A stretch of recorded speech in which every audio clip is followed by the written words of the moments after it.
अस्सलामुअलैकुम।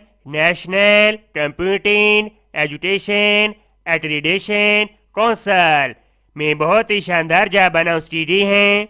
ये जॉब जानी न्यूज़पेपर में 28 फरवरी को शाये की गई है।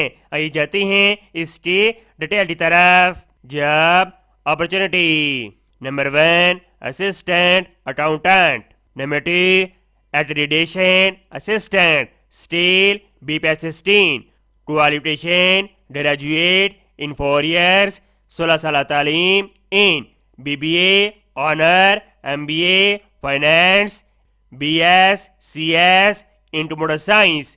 ये स्किल्स रिस्पॉन्सिबिलिटी दी गई हैं, आप इनको पढ़ सकते हैं। नंबर 3 असिस्टेंट प्रोग्रामर स्टील B17, qualification graduate in computer science.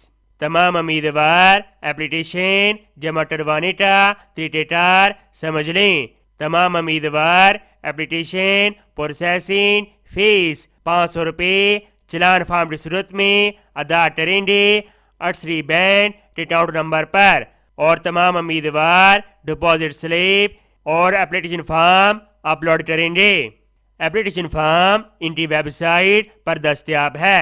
मज़ीद मालूमात के लिए ये टेलीफोन नंबर दिया गया है, आप इनसे रब्ता कर सकते हैं।